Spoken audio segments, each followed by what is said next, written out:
peserta kajian Majelis Telkomsel Takwa yang saya muliakan.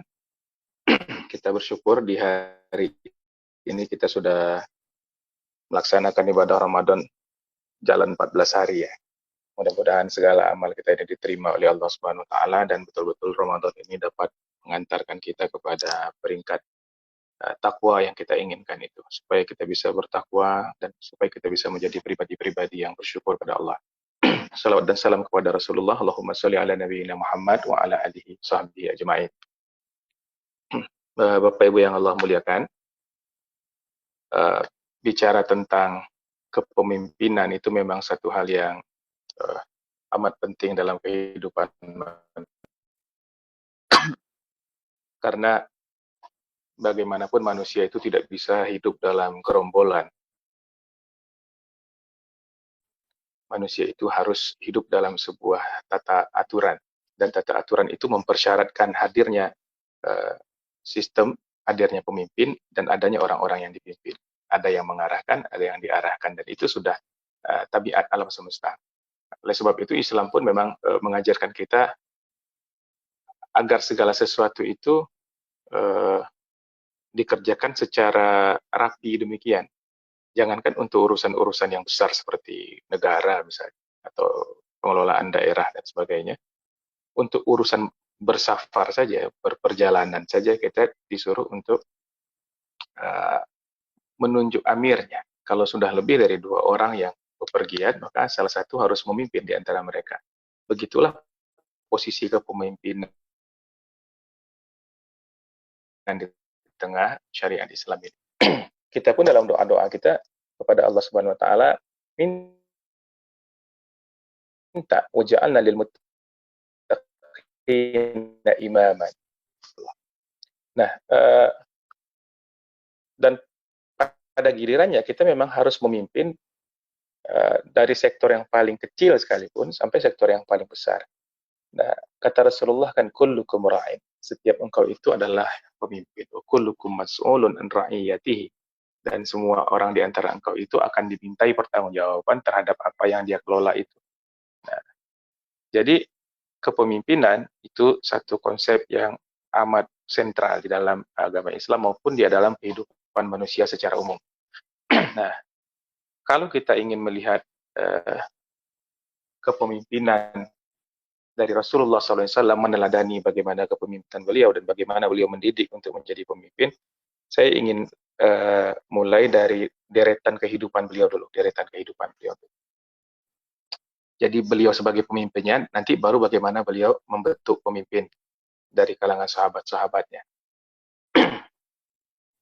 Kalau kita lihat perjalanan hidup Nabi sebelum beliau menjadi Rasulullah, sebelum diutus, sebelum datangnya wahyu, maka kita akan lihat preparasi, persiapan yang diberikan oleh Allah Subhanahu wa taala kepada individu Rasulullah itu demikian matangnya. Mulai dari kelahiran. Nabi itu lahir dalam keadaan yatim dan kemudian ditinggal oleh ibunya dalam usia masih 6 tahun. Nah, ada 2 hal di sini yang melekat ke dalam diri Rasulullah itu. Pertama, kemandirian atau kemandirian, bahwa beliau memang dari awal-awal itu sudah tidak terlalu bergantung kepada siapapun. Nah, kemandirian ini kemudian dilekatkan dengan hubungan langsung dengan Allah Subhanahu wa taala, karena memang tidak ada pengayom yang permanen bagi beliau. Ini kan berpindah-pindah pengasuhan ya. Maka hatinya itu tertambat kepada yang menciptakan saja. Ketergantungannya itu adalah kepada As-Samad, kepada Allah yang memang tempat bergantung. Jadi itu satu, mentalitas merdeka dan tidak bergantung kepada siapapun mutlak dimiliki seorang pemimpin. Kalau seorang itu banyak sekali ketergantungan kepada A, B, dan C, maka dalam gerak lakunya dia tidak akan merdeka. Dan seorang yang tidak merdeka sulit untuk berbuat atau berpihak selalu kepada kebenaran, karena independensi itu adalah salah satu syarat kita bisa memilah dan memilih perilaku kita. Nah, sekarang kan banyak orang tergantung, banyak utang jasa, banyak hutang uang, banyak di dalam pengaruh dan di dalam kuasa orang-orang lain. Maka dalam mengambil keputusan susah dia nanti untuk betul-betul mengikuti hati nuraninya dan mengikuti standar kebenaran yang ada. Itu yang pertama. Maka Nabi dilahirkan yatim. Yang kedua, lahir yatim itu adalah rasa getir dunia itu terasa oleh Rasulullah SAW. Waktu ayahnya wafat, ya beliau kan masih dalam kandungan, beliau belum mengerti. Tapi ketika ibunya wafat, itu Rasulullah sudah berusia 6 tahun. Anak 6 tahun itu sudah paham makna kesedihan. Dia sudah bisa sedih. Nah, apalagi waktu Rasulullah ditinggal oleh ibundanya itu, beliau baru saja dalam tanda kutip itu liburan lah ke Yasrib. Jadi dibawa oleh ibunda beliau, Sayyidah Aminah itu ke Yasrib, lalu bermain-main di kampung orang Khazraj itu, karena ibunda beliau dari sana asal keluarganya. Beliau main dengan teman-teman sebaya di sana, baru ada berenang di situ, kan ada wadi-wadi ya, ada bermain, dalam riwayat itu beliau bermain layangan dan sebagainya. Tiba-tiba sebulan di sana, pas balik ke Makkah, ibunya wafat di tengah jalan. Ini perasaan sedih, perasaan getir, perasaan susah. Segala pengalaman di dalam hidup ini membangun jiwa manusia. Dan orang yang tahu susah itu akan tahu empati. Orang yang tahu susah akan tahu empati. Memang ada orang-orang yang tidak pernah merasakan susah dalam hidupnya, mampu juga dia mengasihani orang lain, mampu juga dia berlemah lembut berkasih sayang kepada orang lain. Tapi yang paling paham makna kesedihan itu adalah orang yang pernah merasakannya langsung. Maka Rasulullah SAW itu adalah orang yang tertempa oleh kepedihan demi kepedihan. Sesuai juga dengan yang ditanyakan oleh salah seorang sahabat, Ayyun nas asyaddul bala ya Rasulullah. Mana manusia yang paling banyak balanya, mana manusia yang paling banyak ditimpa cobaan, kesedihan ya Rasulullah. Kata Rasulullah, al-anbiya. Nah, kemudian wa mislahum, tsumma mislahum. Kemudian yang seperti Nabi dan yang seperti Nabi. Yang seperti Nabi itu maksudnya bukan Nabi baru lagi, tapi yang dimaksudkan seperti Nabi itu adalah orang yang mengikuti jejak kenabian, yakni orang yang berpegang teguh kepada syariat dan orang yang menjalankan dakwah ala minhajul nubuwah, dakwah di atas jalan kenabian itu. Nah, maka Nabi pertama sangat independen mentalnya, yang kedua dia tahu makna derita. Orang-orang yang paham makna derita ini akan lebih mudah nanti seharusnya itu untuk merasakan derita orang lain, untuk berempati, untuk apa istilahnya itu first taken, untuk merasakan apa yang dirasakan oleh orang-orang menderita yang lainnya. Makanya di surah Ad-Duha itu Allah mengatakan, bukankah dia temukan kamu dalam keadaan yatim?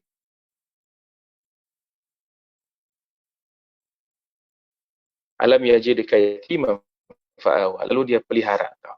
Nah, maka diingatkan lagi kan, fa'ammal yatima fala taqhar wa ammas sa'ila fala tanhar. Karena engkau pernah merasakan kegetiran yang serupa, maka nanti kalau ada orang yang sama seperti engkau, orang yatim, jangan engkau hardik. Wa ammas sa'il fala tanhar. Ada orang yang minta-minta, jangan diusir, kasih. Nah, ini jadi mentalitas pokok dari Rasulullah SAW nanti. Penyayang, pengiba. Berat oleh dia terasa penderitaan orang lain. Azizun alaihi ma'anittum. Ini di surat Taubah dikatakan demikian. Jadi, tahu derita, efeknya adalah empati. Tadi, tidak ada tempat bergantung, efeknya jadi independen. Tidak ada tahu penderitaan, efeknya jadi mudah berempati kepada orang lain. Itu dua. Ketiga, Rasulullah kemudian beralih pengasuhan kepada kakeknya, Abdul Muthalib. Di tangan sang kakek ini Rasulullah begitu dimanja. Rasulullah mendapatkan limpahan kasih sayang. Dan Rasulullah itu diajak ke sentral-sentral pengelolaan kota Makkah pada saat itu. Ada di situ namanya rumah majelis atau Darun Nahdah. Darun Nadwah. Di Darun Nadwah itu tempat orang-orang pemuka kabilah di Makkah, jumlahnya lebih dari 40 orang. Mereka itu rapat di sana. Nah, oleh Abdul Muthalib, Rasul kecil ini, Nabi kita waktu masih kecil itu diajak ke sana. Tidak lazim bagi orang-orang pada saat itu untuk membawa anak-anak ke situ. Tapi oleh Abdul Muthalib diajak. Bahkan kadang-kadang diminta pendapat lagi, sampai orang-orang heran. Pada saat itu Abdul Muthalib itu 70-an tahun umurnya. Nah, kemudian nanya-nanya kepada anak, sekitar 80-an tahun malah. Kemudian malah bertanya pada cucunya yang masih usia 7 tahunan. Ditanya pendapatnya. Jadi Rasulullah ini mendapat apa ya? Mendapat apresiasi. Nah, orang yang tumbuh dengan apresiasi itu akan bisa menghargai dirinya sendiri. Jadi kalau kita punya anak atau kalau kita memperlakukan anak-anak kecil, anak siapapun itu, jangan perlakukan dengan uh, kasar, jangan lihat dia yang sekarang, tapi lihatlah potensinya nanti ketika sudah besar bisa jadi apa. Bukankah ada anak-anak yang 10 tahun yang lalu bukan siapa-siapa, sekarang prestasinya dan statusnya di dunia ini sudah melebihi kita? Itu pasti ada. Maka kita melihat anak-anak, jangan melihat dengan pandangan sepele. Dan jangan suka menghardik anak-anak juga. Nanti kalau COVID berlalu, kemudian masjid buka lagi, jangan usir-usirin itu anak-anak. Jangan dihardik, nanti mentalitasnya kena. Ada trauma dia. Di tempat-tempat suci saja dia tidak dihargai. Akhirnya dia mencari tempat yang dia bisa diterima apa adanya. Nah, tempat-tempat itu kadang-kadang malah tidak bagus untuk perkembangan. Jadi Rasulullah itu tumbuh dengan apresiasi dan kepercayaan diri. Kendati pun dia anak yatim, Allah memberikan kakek yang merupakan pemimpin kaum baginya, sehingga beliau itu uh, mendapatkan apresiasi. Yang kedua, Rasulullah itu di bawah pengasuhan sang kakek, bukan yang kedua, yang keempat, di bawah pengasuhan sang kakek, Rasulullah SAW itu dibiarkan leluasa bermain, termasuk ketika beliau naik ke satu dipan, balai-balai begitu ya. Jadi ada permadani di depan Ka'bah itu, di dekat Darun Nadwa. Kemudian di situ ada satu kursi. Kursi itu khusus untuk pemimpin kota Makkah. Yang boleh duduk di sana hanya Abdul Muthalib.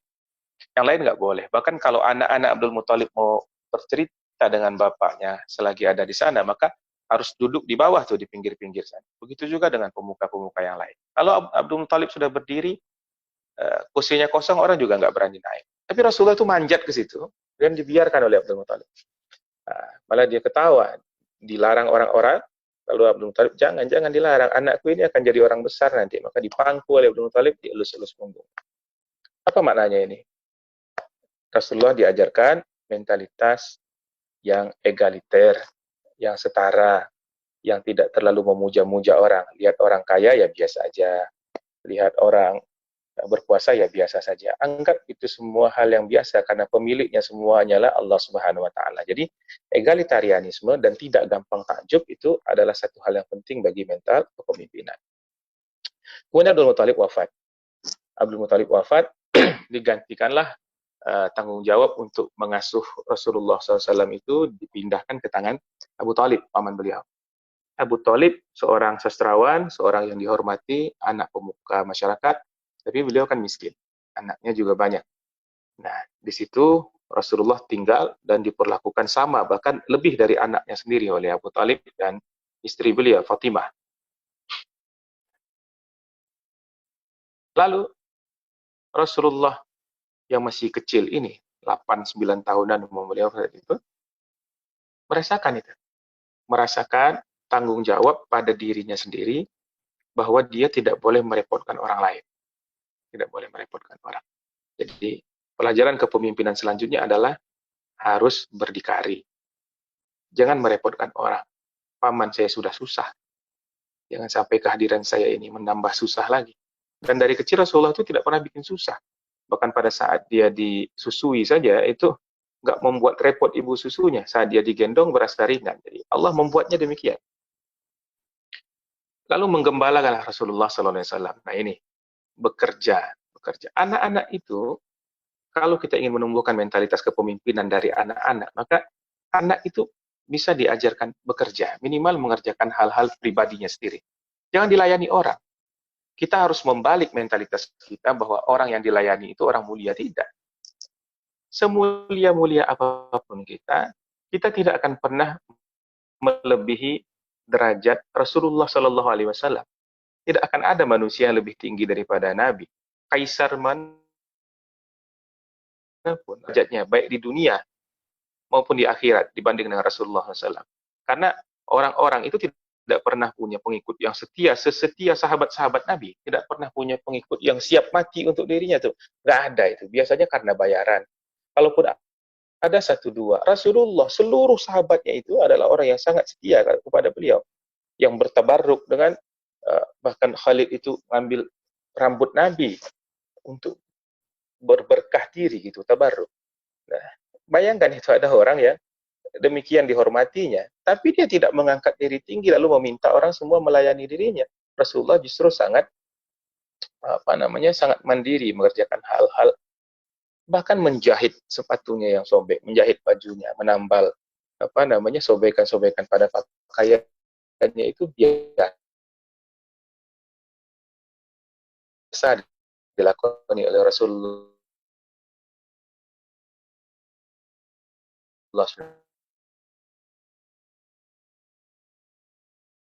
SAW. Dan ini menurun pula kepada putri beliau, penghulunya, penghuni surga nanti yang perempuan. Ya, aku juga penggembala gitu Rasulullah. Dulu aku menggembalakan domba-dombanya orang Makkah dengan bayaran 1 qirat. Setiap domba itu dibayar 1 qirat, kata Rasulullah. Jadi hikmahnya nabi-nabi disuruh menggembala domba itu adalah satu pengayoman. Jadi ini kan binatang ya, jumlahnya banyak, mesti dijaga. Selain diayomi, binatang-binatang ini juga perlu dimengerti, karena namanya binatang nggak ada akalnya, dia suka, ada yang suka lari, ada yang suka apa gitu. Tingkahnya aneh-aneh, namanya juga hewan. Maka ini dimaklumi. Ketika nanti harus memimpin manusia, sekarang kan udah terbiasa nih melihat hewan-hewan yang banyak perangainya. Nanti tidak ajaib lagi nengok manusia yang memang perangainya bahkan ada yang lebih parah daripada hewan. Dan di antara hewan-hewan gembalaan itu tidak setara semuanya. Ada yang sehat,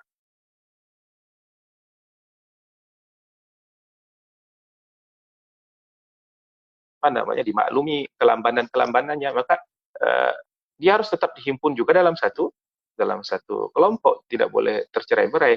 Maka itu tarik ulurnya, kapan harus dipacu, kapan harus direm, kapan harus diistirahatkan domba-domba itu melatih kepekaan. Jadi belajar memimpin dari kecil. Nah, jadi kalau kita ingin melatih kepemimpinan, berikanlah tugas-tugas pada orang yang ingin dilatih itu, buat dia bisa merasakan itu semua, bisa memanage, bisa memahami, bisa berempati, dan bisa mengenali karakter siapa yang dia pimpin pada saat itu. Jadi mengenali karakter kambing itu dulu lebih penting untuk nantinya berlatih mengenali sifat-sifat manusia. Nah, lalu Nabi beranjak lebih besar lagi. Ketika lebih besar lagi, apa yang diajak oleh Abu Talib pada saat itu? Beliau bersafar untuk melakukan rihlah perdagangan ke negeri Syam. Jadi traveling itu juga salah satu cara untuk meluaskan pandangan kita. Pergi melihat belahan dunia yang lain, tidak berkutat di kampung kita saja, itu juga salah satu cara untuk menginstal karakter kepemimpinan pengalaman. Semakin mata terbuka, semakin telinga mendengar banyak hal, lalu kita mengukur sesuatu itu tidak yang kita pahami sebatas lingkungan tempat tinggal kita. Nabi waktu itu punya perjalanan itu luar negeri itu. Jadi ada international exposure-nya di situ. Jadi ada pelibatan dengan dunia asing, dengan dunia luar, sampai ke negeri yang jauh. Orang Quraisy kan suka berdagang ya, li'ila fi Quraisyin ila fihim rihlatash syita'i was-saif. Kebiasaan kaum Quraisy, kata Allah, kebiasaan mereka untuk pergi berdagang baik di musim dingin maupun di musim panas. Itulah perjalanan Nabi. Di sana bertemu dengan Bahira, pendeta Bahira di daerah Busra, dan kemudian terjadilah dialog-dialog itu. Tapi ini spesifik dialog kenabian. Cuma bagi kita untuk melatih kepemimpinan itu memang perlu berinteraksi lebih banyak dengan dunia luar, mengetahui dunia yang sangat heterogen, melihat baik secara fisik, ya, secara geografis maupun secara mentalitas ini keluarnya. Karena ada juga orang yang sering bepergian kemana-mana, tapi dia itu nggak interaksi dengan orang setempat. Perginya itu cuma jalan-jalan, ngabisin duit, shopping, padahal apa yang dibeli juga sama dengan apa yang dijual di negaranya sendiri. Karena sekarang ini kan ada pasar global. merek tas yang ada di Jerman ya sama saja dengan yang ada di Jakarta sana atau yang ada di Pekanbaru ini, Mas. Cuma orang-orang kita itu lebih banyak menghabiskan duitnya untuk hal-hal demikian. Kalau uang berlebih, berjalan tanpa mengambil hikmah. Ya, tidak pernah ikut satu program misalnya di luar negeri atau di luar kota atau dimanapun dia berjalan. Tapi kalau orang yang memang dia tidak pun pernah dia keluar dari kota, dibantu dengan fasilitas seperti ini sekarang, kita bisa melihat dunia dari kotak kecil yang namanya handphone ini. Harusnya ini menolong sekali bagi kita untuk berinteraksi dengan dunia luar, sehingga wawasan kita bertambah. Lalu apalagi? Rasulullah tumbuh lebih besar lagi. Sampai di usia remaja, usia beliau 15-an tahun, beliau terlibat di masyarakatnya, terlibat dalam kontak fisik dalam sebuah perang yang namanya Perang Fijar. Dalam sebuah perang yang namanya Perang Fijar. Jadi Perang Fijar ini terjadi, peperangannya sporadis gitu. Berlangsungnya sih sampai 4 tahun, ada yang bilang hampir 5 tahun. Tapi perangnya sendiri itu yang memang betul-betul di lapangan berbalas serangan itu hanya kurang lebih 5 harian. Cuma hebohnya lama gitu. Jadi ini permusuhan dalam jangka waktu yang agak panjang antara dua kabilah, tapi tempurnya sendiri nggak terlalu lama. Hari ini tempur, nanti bulan apa lagi berkelahi lagi begitu. Rasulullah pada saat itu terlibat juga dalam hal itu untuk membela kaumnya. Pada saat itu kaum Quraisy ini adalah sekutu bagi kaum Kinanah yang sedang terlibat dalam konflik. Nah, pada Perang Fijar itu Rasulullah perannya itu berganti-ganti. Di awalnya diriwayatkan beliau hanya tukang ambil logistik. Ada juga yang mengatakan beliau ini tukang pungutin anak panah, gitu. Karena masih kecil ya, masih remaja, memungut anak panah, kemudian anak panah yang sisa-sisa ditembakkan lawan itu diambilin semua, diserahkan lagi kepada paman-paman beliau untuk dijadikan alat serangan balik. Nah itu kerja Nabi. Ini butuh keberanian, dan ini juga butuh apa namanya kelelakian. Nah ini di sini kita lihat tarbiyah jinsiyahnya, bagaimana pendidikan seksualnya ada di situ. Ini kalau kita cerita pendidikan seksual itu bukan semata-mata pendidikan tentang pendidikan tentang seputar kelamin, kesehatannya, dan bukan itu saja, tapi bagaimana dia bersikap dan bertindak sesuai dengan fisik yang sudah ditakdirkan Allah untuk dia. Jadi harus selaras ini, badan dengan jiwa itu harus selaras. Rasulullah kan melaknat laki-laki yang ke perempuan-perempuanan, perempuan yang ke laki-lakian. Jadi seorang pemimpin itu harus jelas, kalau dia laki-laki mestilah gagah, kalau dia perempuan ya dia mesti bertindak sebagaimana perempuan. Nah, di negara kita pernah ada presidennya perempuan. Ratu Sabah itu perempuan. Dia memimpin jenderal-jenderal dan matang sekali pertimbangan Ratu Sabah. Misalnya ketika jenderal itu mengatakan, ini kita gimana nih, kita udah dikasih surat sama Nabi Sulaiman, suruh nyerah. Kata jenderal-jenderal, itu apa? Sesungguhnya kami ini nahnu ulu quwwatin wa uli ba'sin syadid. Kami ini orang kuat dan orang yang punya spirit tempur, wahai ratu. Wal amru ilaiki.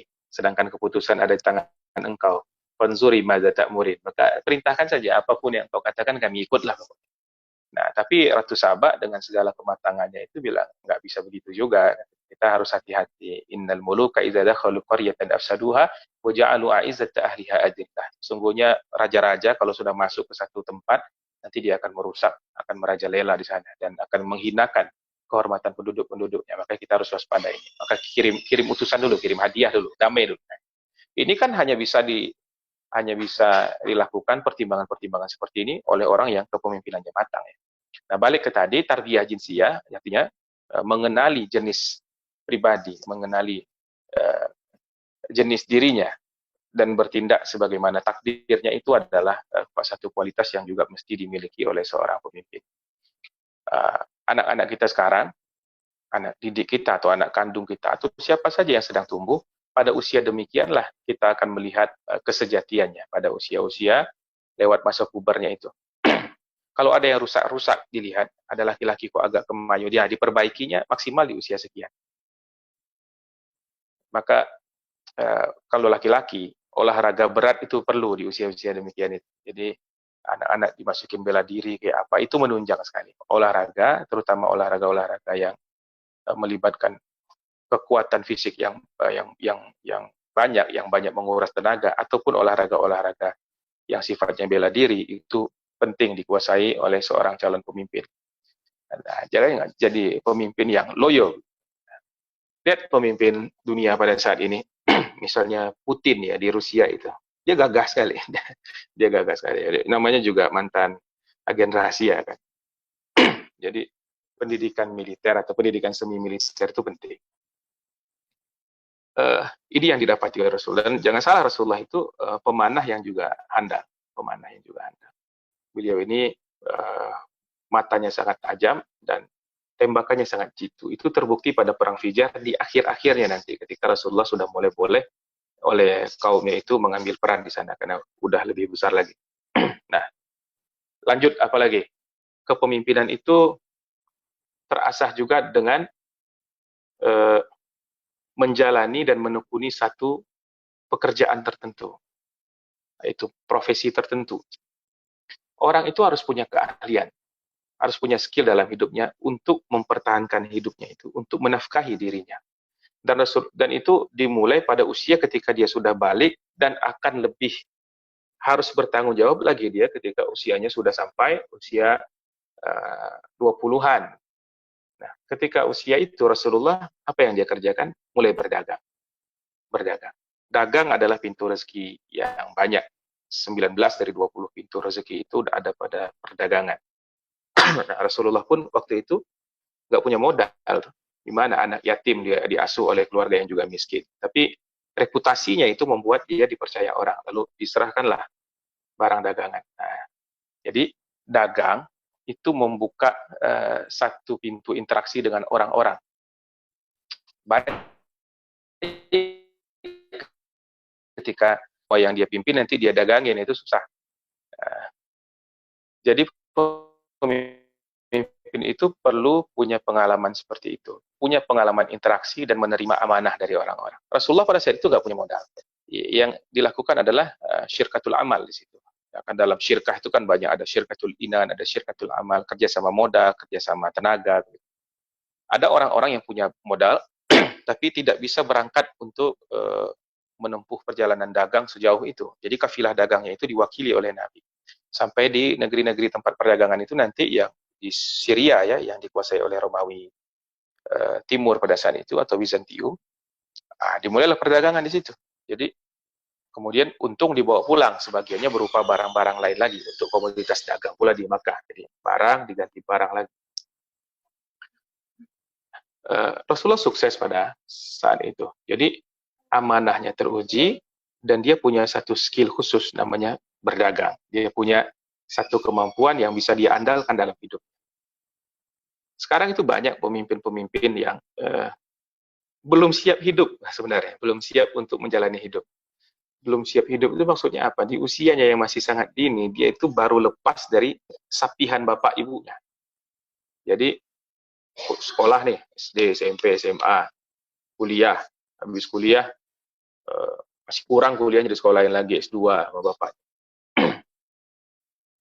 Terus tiba-tiba ada pemilu, belum sempat kerja, belum tahu apapun yang terjadi di tengah masyarakat, nggak mengerti dengan realita, dimodalin. Begitu dapat modal jadi wakil rakyat. Nah, kira-kira apa yang akan dia wakili di situ? Susah juga kan untuk menjawab apa yang akan dia wakili pada saat itu. Karena dia tidak tersambung, tidak connect dengan masyarakatnya.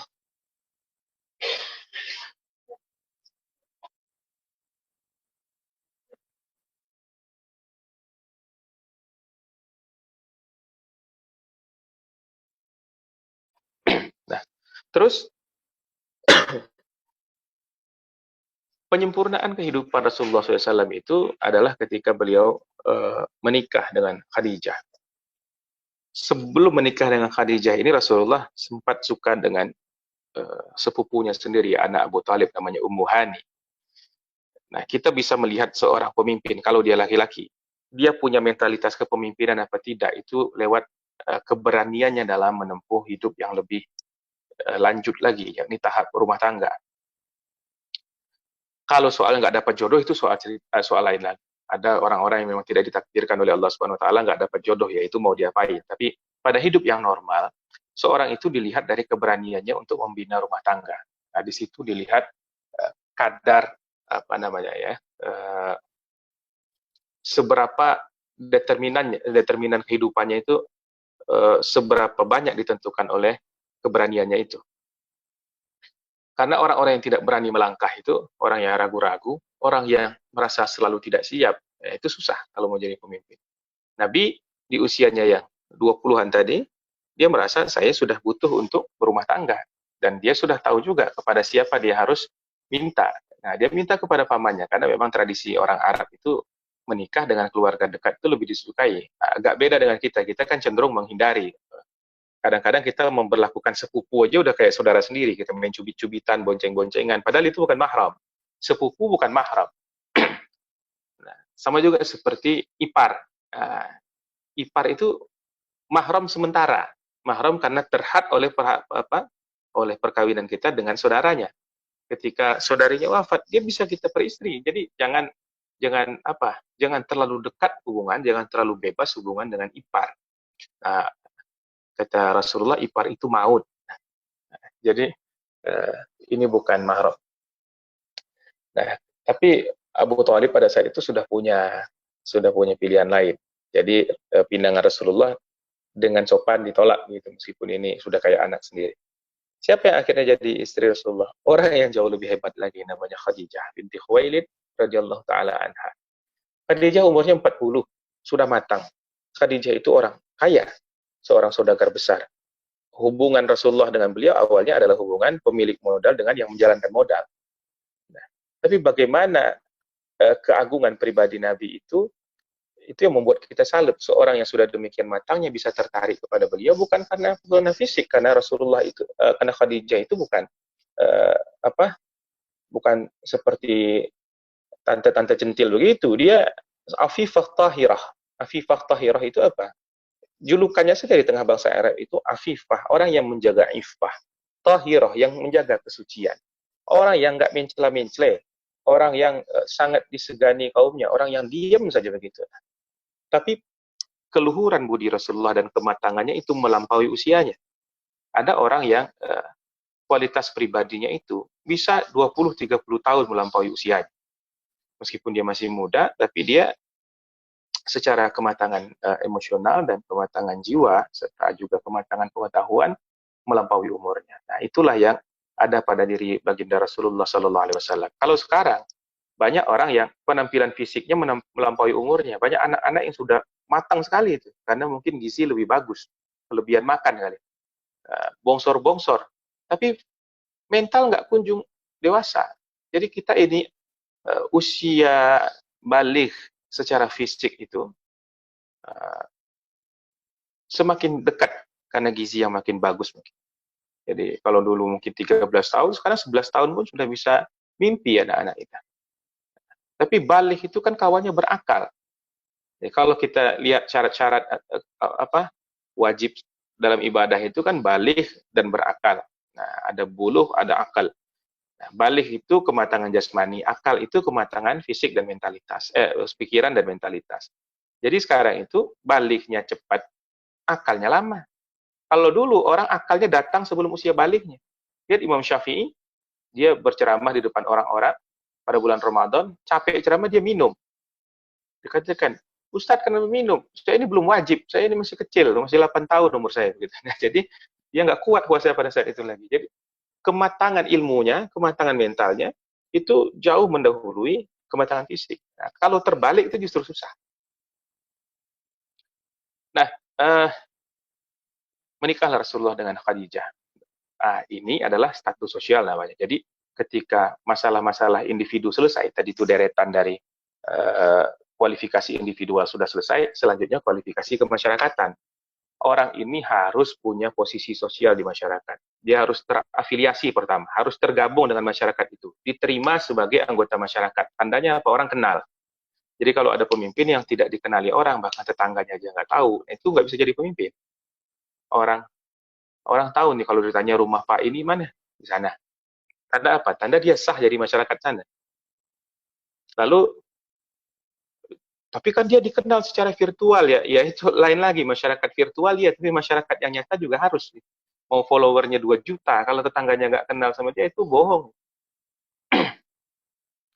Nah, eh, dikenallah Rasulullah, dan dilihat rumah tangganya itu bisa jadi teladan. Ada keteladanan, orang datang ke rumah beliau, membicarakan tentang betapa baiknya beliau, betapa rumah tangganya itu bisa mengayomi orang lain, betapa situ bisa menjadi tempat orang curhat dan sebagainya. Pernikahan itu di dalam masyarakat timur menjadi syarat afiliasi ke masyarakat yang baik. Jadi kalau orang belum menikah di masyarakat biasanya dipanggil mas, dipanggil. Tapi meskipun usianya masih kecil, kalau dia sudah nikah itu dia otomatis dipanggil pak. Jadi beda perlakuan. Kemudian Nabi tumbuh lagi Nabi sampailah usia beliau ke 35 tahun. Nah, ketika usianya 35 itu sudah matang ya. Karena kematangan seorang laki-laki, nah, utamanya laki-laki yang kita bicarakan ini, itu biasanya ada pada rank usia 30 tahun. Makanya para nabi itu diutus usianya itu segitu. Nabi Isa diutus 30 tahun usia. Nabi Muhammad SAW diutus ketika usianya 40 tahun. Usia 30-40 itu, atau kita di tengah-tengahnya itu 35 ya, itu fisik masih bagus. Belum loyo, fisik itu masih oke lah. Meskipun tidak sekuat anak yang masih usia 20-an tahun. Pikiran juga sudah matang, pekerjaan juga sudah mulai ditekuni agak lama itu. Kalau orang bekerja 10 sampai belasan tahun.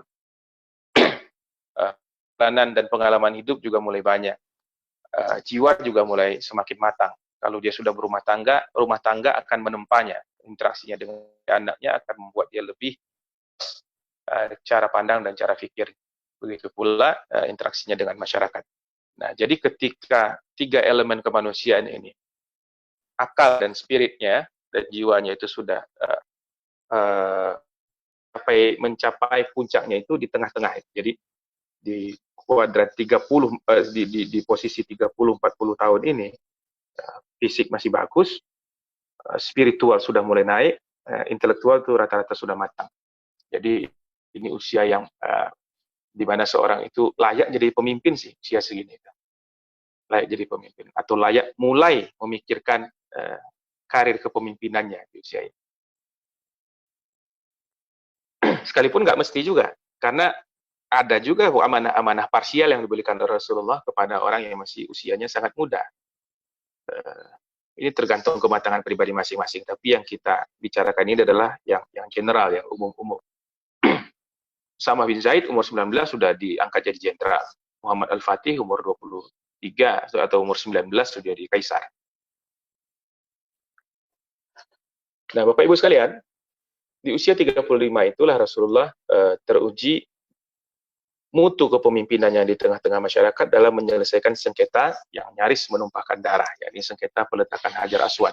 Kita tahulah ceritanya bagaimana para kabilah-kabilah itu berseteru karena menganggap bahwa Hajar Aswad ini adalah bagian terpenting dari Ka'bah, dan oleh karena itu siapa yang meletakkan itu penting di prestise tersendiri.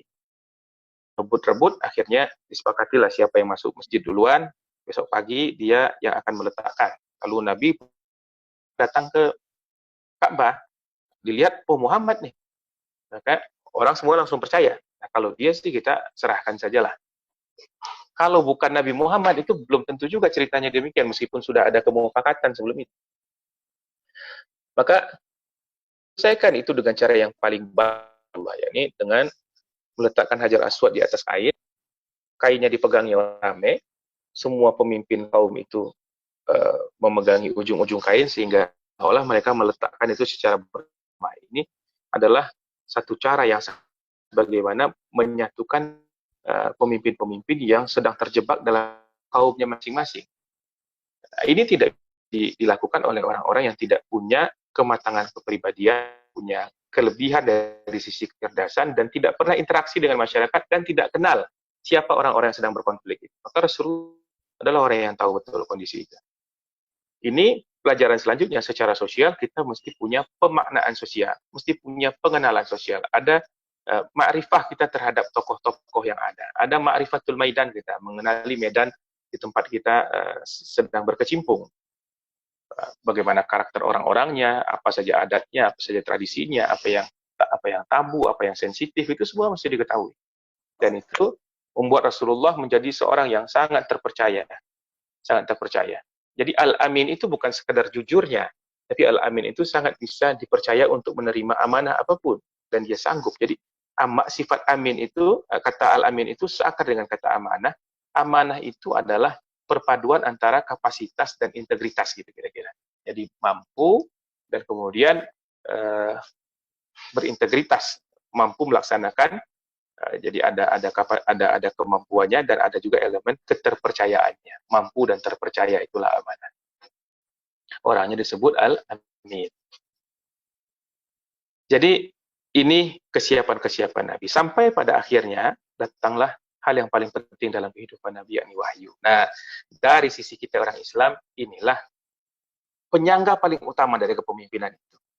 Kedekatan seseorang dengan Allah Subhanahu wa taala dan kepatuhannya terhadap syariat Allah Subhanahu wa taala. Jadi kita kalau mau runut tadi dari awal, apa saja karakter kepemimpinan yang ada pada diri Rasulullah, atau apa saja kualitas kepemimpinan yang ada pada diri Rasulullah, adalah yang pertama independensi. Itu adalah yang ketiga itu adalah kemandirian atau berdikari. Yang keempat itu adalah tanggung jawab kepada diri pribadi dan tidak mau menyusahkan orang lain. Yang kelima itu adalah fisik yang kokoh, atau pengayoman, pengalaman memimpin dan pengalaman bekerja. Kemudian fisik yang prima, kemudian lagi adalah keterlibatan dengan masyarakat, kemudian pengalaman berinteraksi dengan dunia yang jauh lebih luas, kalau bisa international exposure tadi, berkenalan dengan dunia di luar negerinya sendiri, kemudian tahu berinteraksi dengan orang lain, pada kasus Rasulullah itu adalah berdagang, lalu mengontrol hawa nafsunya, dan kemudian membina satu rumah tangga yang lalu apa? Kualitas sosialnya adalah ya berani untuk memutuskan dirinya, tidak hanya hidup sebagai individu lagi, tapi sebagai pasangan dan sebagai keluarga pada akhirnya, bermanfaat bagi orang-orang sekitarnya, dan attach, berhubungan dengan masyarakatnya, dan attachment itu, cantolan dengan masyarakat itu dimodali dengan pengenalan yang cukup kepada karakter masyarakat maupun karakter person-person utama yang ada di dalam masyarakatnya, kemudian kepandaian untuk menyelesaikan konflik, kemudian lagi pengakuan sosial masyarakat. Status Al-Amin itu pengakuan sosial masyarakat, dan pada akhirnya adalah kualitas spiritualnya, yakni bimbingan dari langit, bimbingan dari Allah Subhanahu wa taala, dan kepatuhannya dalam melaksanakan syariat. Itu mutu kepemimpinan yang bersatu semuanya di dalam pribadi Rasulullah sallallahu alaihi wasallam. Nah, sampai sini apa dilanjutkan atau bagaimana, Pak Moderator?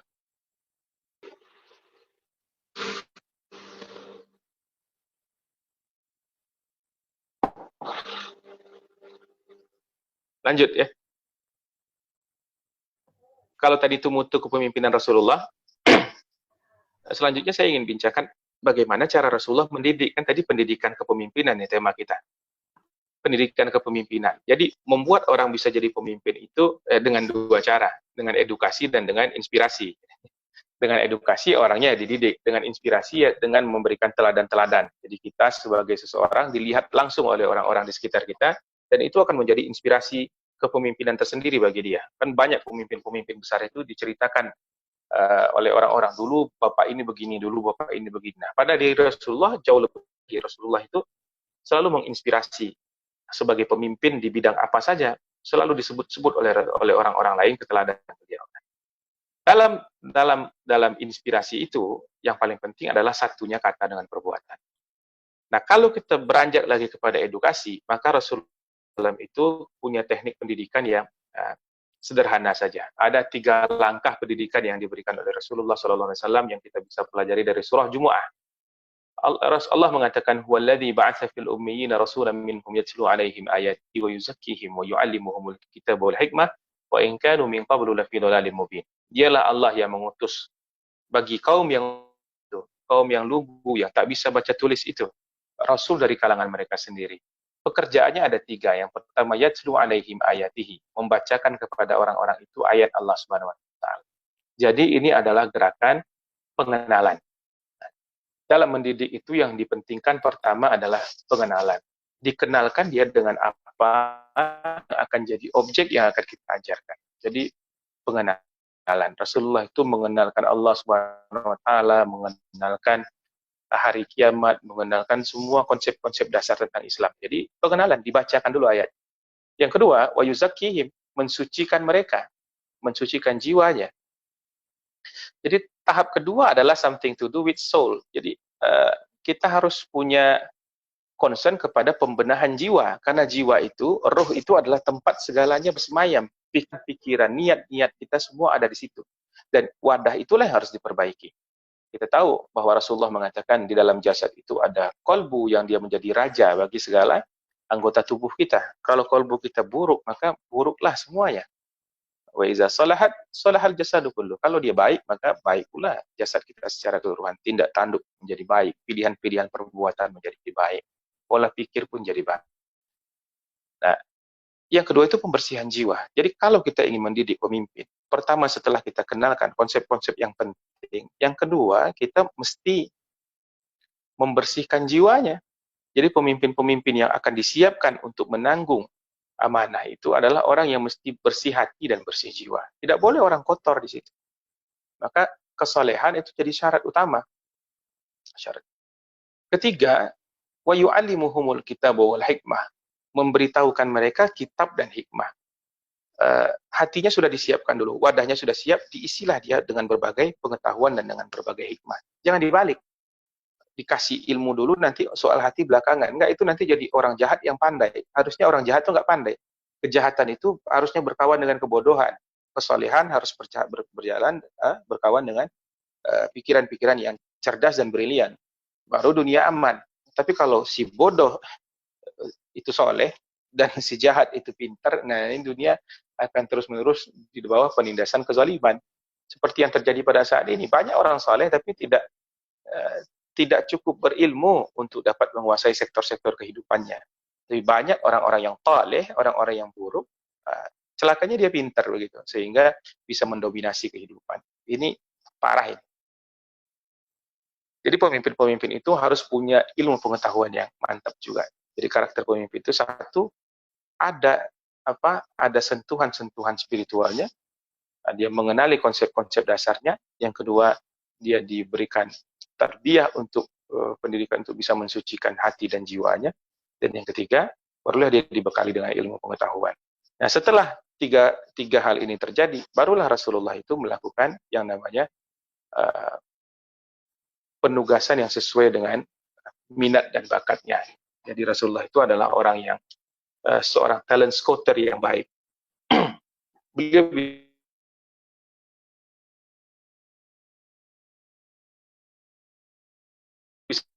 bisa tahu sahabat-sahabatnya. Setelah yang ini, si B akan diberikan amanah yang ini. Terlihat secara kasat mata mungkin si B ini lebih cocok begini. Misalnya Umar, kenapa tidak pernah jadi jenderal perang? Dia kan jagoan sekali.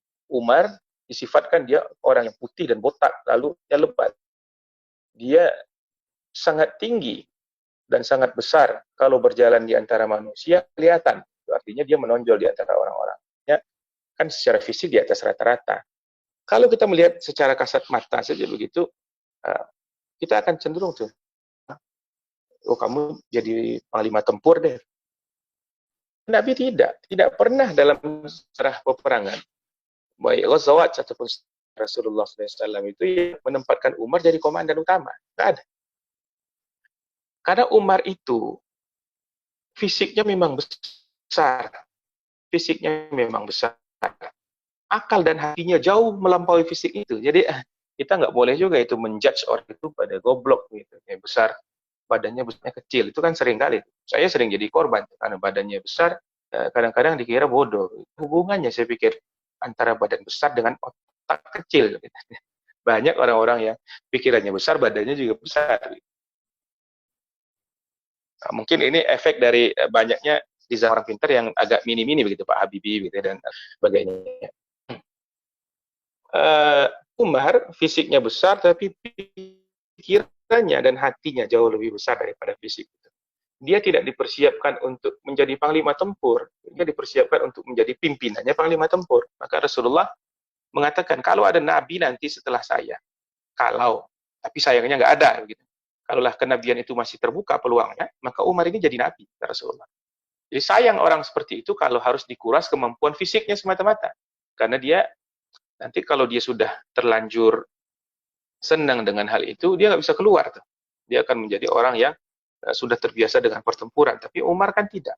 Umar jadi mujtahid yang amat berkelas ya. Salah seorang yang fatwa-fatwanya itu sangat strategis di tengah-tengah masyarakat kaum muslimin pada saat itu. Ketika beliau menjadi Amirul Mukminin, menjadi khalifahnya Rasulullah SAW, mengambil kebijakan-kebijakan yang sangat-sangat menunjukkan kualitas kenegarawanannya.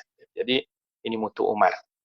Rasul juga tahu siapa orang yang bisa dipercaya. Misalnya Rasul menyifati Abu Ubaidah, inna likulli ummatin aminuha wa aminu hadhil ummah Abu Ubaidah bin Jarrah. Kata Rasulullah, setiap orang, setiap kaum itu punya orang terpercaya. Nah, orang yang paling terpercaya ini di kalangan kita, yang pandai pegang rahasia, yang tidak akan, kalau dikatakan jangan bilang-bilang, dia nggak akan bilang ke orang lain lagi, jangan bilang-bilang. Nah, ini adalah Abu Ubaidah bin Jarrah. Nah, jadi ini pengenalan potensi, dan potensi itu terus diasah oleh Rasulullah SAW lewat tugas-tugas. Tugas-tugas. Secara natural kemudian Nabi mengevaluasi itu. Dilihat, oh ini bagus, dilihat. Lalu ditempatkan lagi pada. Nah, begitu cara Nabi mendidik para sahabat. Jadi tarbiyahnya dilalui dulu dengan cara tadi pengenalan, konsep pengisian dengan ilmu pengetahuan dan hikmah. Kalau dia sudah jadi pribadi yang baik, maka dilihat bakatnya, disesuaikan dengan tanggung jawab. Nah, karena apa? Karena latihan-latihan tanpa praktek yang sebenarnya juga nggak akan bunyi. Orang bisa saja punya warna sabuk apapun dalam bela diri, dia karate sampai dan berapapun terserah saja, tapi kalau dia tidak pernah terlibat dalam pertarungan nyata, ya ngapain juga. Nah, ini beratnya seorang pemimpin itu kadang-kadang adalah ketika dia mesti mendelegasikan wewenang. Jadi sering kita, apalagi kalau kita ada seorang tokoh sentral, susah kita mendelegasikan wewenang kepada orang yang ada di bawah kita. Padahal itu penting. Orang kalau diberikan tanggung jawab tanpa diberikan hak-haknya yang melekat pada jawab itu, dia akan susah gerak. Dan dia tidak akan pernah bisa percaya kepada mutu kepemimpinannya tersendiri, melainkan dia selalu akan bergantung, mencantol kepada kepemimpinan yang di atasnya. Disinilah pada teori-teori manajemen juga kita lihat kegagalan middle scale manager. Jadi, atau middle range manager ini, banyak itu gamang. Ketika dia akan ditetapkan menjadi strategic management, menjadi top management, manajemen puncak, dia gagal. Kenapa? Karena dia biasa di tengah-tengah, yang itu tidak ada pertanggungjawaban yang rigid. Jadi kalau dia salah, yang disalahin bisa anak buahnya atau bisa yang di atasnya. Dan kemudian dia tidak pernah diberikan sebuah tanggung jawab yang bulat-bulat begitu kepadanya, tanggung jawab yang sangat kompleks yang dia harus selesaikan dari hulu ke hilirnya. Nah, latihan kepemimpinan harus begitu, harus problem based begitu. Jadi selesaikanlah persoalan ini. Lihatlah kenyataannya apakah kamu mampu apa tidak. Nah, itulah yang dilakukan oleh Rasulullah SAW. Mungkin demikian kita sudah bincangkan mutu kepemimpinan yang ada pada diri Nabi dan bagaimana teknik mendidik leadership para sahabat secara ringkas yang dilakukan oleh Rasulullah SAW. Wallahu alam, mungkin saya cukupkan dulu.